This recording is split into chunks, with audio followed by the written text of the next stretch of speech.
Buenas tardes. Hoy vamos a iniciar esta clase cuyo propósito es sintetizar, recordar, reflexionar acerca de los contenidos que estudiamos a lo largo de la unidad 1 sobre la investigación científica. Esta unidad tuvo dos temas. El primer tema fue la ciencia y el método científico. El segundo tema, los paradigmas de investigación. La ciencia como concepto es la ciencia en su conjunto, en el conjunto de conocimientos científicos que describen la ciencia tal cual es y nos permite comprender los fenómenos que se presentan en el universo. Del mismo modo, Bunge nos presentó la clasificación de la ciencia en dos grandes ramas. La primera, la rama de las ciencias formales, y la segunda, la rama de las ciencias factuales.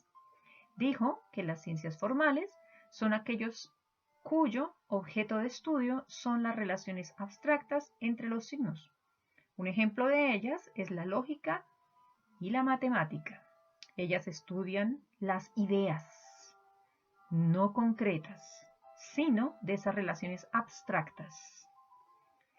Y también tenemos, por otro lado, las ciencias factuales, que son aquellas que se estudian a partir de los hechos de la realidad y recurren a la observación y a la experimentación, apelando al examen de la evidencia empírica para comprobar lo que sucede en la realidad. Las características de la ciencia que abordaremos hoy en nuestro resumen son tres de las que mencionó Bunge en 1990, cuando atendió al conocimiento científico en tres características. La primera, cuando el conocimiento científico es fáctico. La segunda, cuando el conocimiento científico trasciende a los hechos. Y la tercera, cuando la ciencia es analítica. En un primer momento, recordemos que el conocimiento científico es fáctico cuando es verdadero, cuando la ciencia intenta descubrir los hechos tal cual son, independiente del valor social o personal que se les asigne, tal cual son.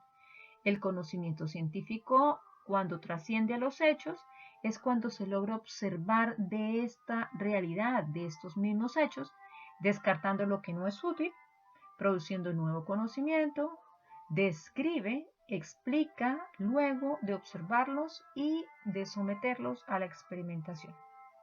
Finalmente, la ciencia es analítica cuando descompone los elementos de los problemas específicos que aborda con el fin de entenderlos de una manera integral y estableciendo relaciones que tiene con el medio en el cual se investiga. Entonces, aquí hemos visto que el conocimiento es fáctico, que trasciende a los hechos y que es analítico en cuanto ciencia. Y en cuanto a ciencia, tenemos que los fines de la ciencia fundamentalmente son la búsqueda de la verdad. Su objetivo primordial es descubrir respuestas y dar soluciones a los problemas de investigación, a los problemas del medio, de la realidad, de lo que sucede, pero para ello debemos aplicar procedimientos científicos y la preocupación constante de describir, de explicar, predecir, controlar los fenómenos, identificar los problemas, describir las relaciones entre variables, descubrir leyes científicas y desarrollar las teorías. La fundamentación teórica al avance de la investigación en cuanto a ciencia a lo largo de la historia nos la proporciona la epistemología, que la vamos a definir como la ciencia de las ciencias, como la reflexión permanente de la investigación científica. El término se utiliza también como sinónimo de filosofía de la ciencia o de teoría del conocimiento. Se ocupa de problemas como las circunstancias históricas, psicológicas y sociológicas que llevan a la obtención del conocimiento y los criterios por los cuales se justifica o invalida. En este punto, tener el foco claro en que la epistemología es una reflexión permanente de la investigación científica. Y esa epistemología pues ha tenido sus representantes en los filósofos que han abordado en la pregunta de cómo conocemos, cómo investigamos. Aristóteles planteó que el conocimiento surge de la razón basada en la percepción de las experiencias. Mientras tanto, Descartes dice que con el racionalismo se plantea el conocimiento basado y a partir de la razón. El positivismo, en cambio, planteó que la ciencia debe explicar la causa de los fenómenos y por lo tanto debía acomodarse al paradigma de las ciencias naturales. Aquí el positivismo explica. Mientras tanto, y continuando en la historia, aparece la concepción hermenéutica que va a rechazar la explicación que da el positivismo y plantea un método propio de las ciencias sociales en donde lo importante es la comprensión y no la explicación. Luego aparece Karl Popper, en donde plantea que la ciencia es un saber hipotético conjetural que se construye con el método deductivo y no inductivo. Finalmente, Feyerabend postula que la ciencia progresa cuando la creatividad intelectual del científico reelabora la forma tradicional de estudiar la realidad y plantea un pluralismo metodológico, es decir, no se queda con una sola forma de estudiar, no se queda con lo tradicional, sino que busca en la metodología el pluralismo, es decir, diferentes formas de abordar la investigación de acuerdo a las circunstancias en que se está investigando, de acuerdo a las circunstancias y al contexto del objeto de estudio.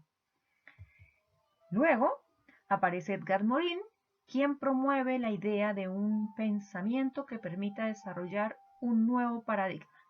Este nuevo paradigma que plantea lo denominó como la teoría de la complejidad. ¿Por qué complejidad? Porque considera que el objeto de estudio es complejo en nuestro tiempo, y más aún cuando es un fenómeno de orden social. No es una sola línea, no es un solo objeto, no es estático, es dinámico y ello lo hace complejo. Y atendiendo al avance de las ciencias aparece el concepto paradigma, entendido como un cuerpo de creencias, presupuestos, reglas y procedimientos que definen cómo hay que hacer ciencia. El paradigma entonces responde a esa pregunta: ¿cómo hay que hacer ciencia? ¿Y cómo hay que hacer ciencia? Es cuando aparecen los modelos de acción para la búsqueda del conocimiento y que estos se conviertan en patrones o reglas a seguir por los investigadores de un campo de acción determinado. Entonces, todos los investigadores de dicho campo de investigación deben seguir las mismas reglas, los mismos patrones, los mismos modelos de acción y de esta manera se están constituyendo en un paradigma para investigar. Entonces recuerden, es un cuerpo de creencias, presupuestos, reglas y procedimientos que definen cómo hay que hacer ciencia.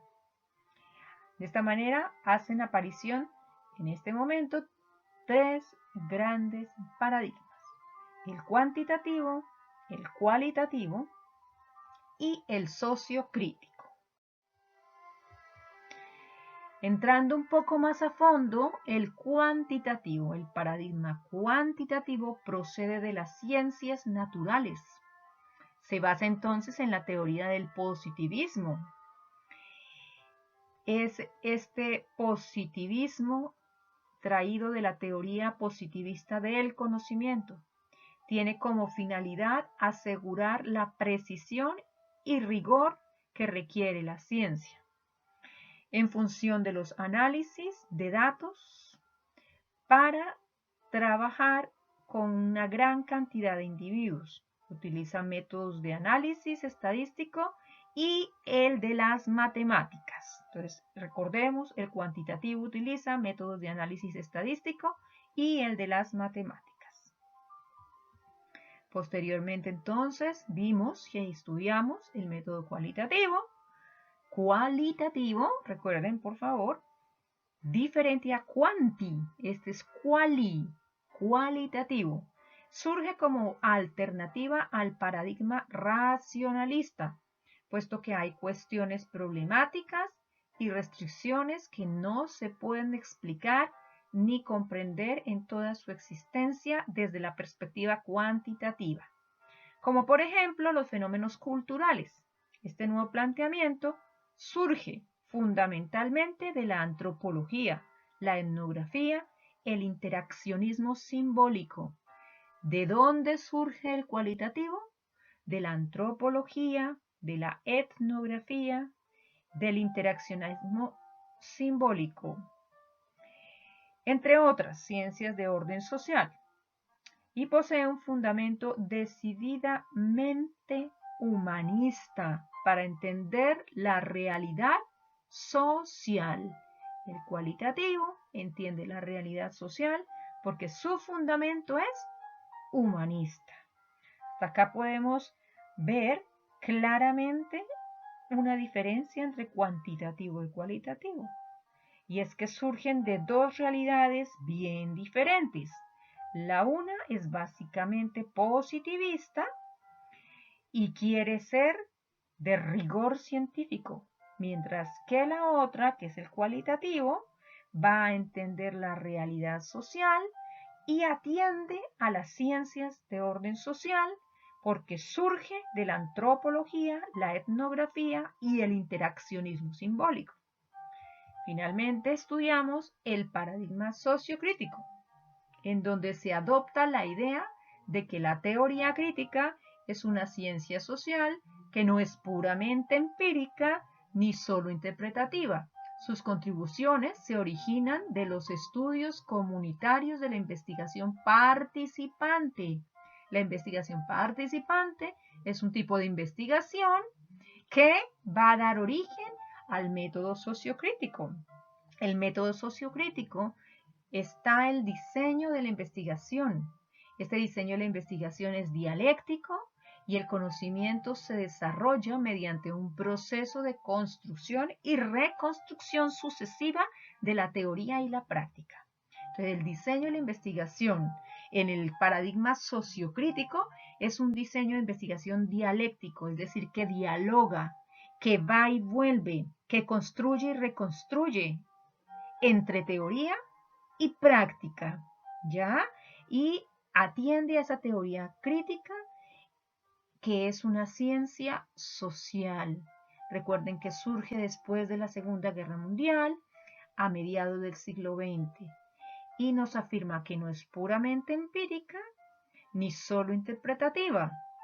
Sus contribuciones se originan en estudios de orden comunitario, en donde la sociedad, los grupos humanos, buscan ser críticos y autocríticos de su realidad para resolver a sí mismos sus propios problemas, pero no en la simple opinión, sino en esa reconstrucción, en esa dialéctica en donde dialogan la teoría y la práctica. Es decir, hay una autocrítica y una crítica social, pero está fundamentada en la lectura y en el estudio de la teoría existente para de allí reflexionar y construir en comunidad soluciones a sus propias realidades. Bien, de esta manera vemos y entendemos cómo el método cualitativo sociocrítico se relaciona mucho más y tiene las ciencias sociales un favoritismo por ellas porque su objeto y su método de estudio, de análisis, está más centrado en esa complejidad que significa el estudiar fenómenos de orden social y cultural, siendo altamente flexible y plural. Entonces, hasta aquí trabajamos la unidad número 1. Muchas gracias y los invito a repasar sobre esta presentación, a releerla y a estudiar mucho para nuestro próximo certamen. Gracias.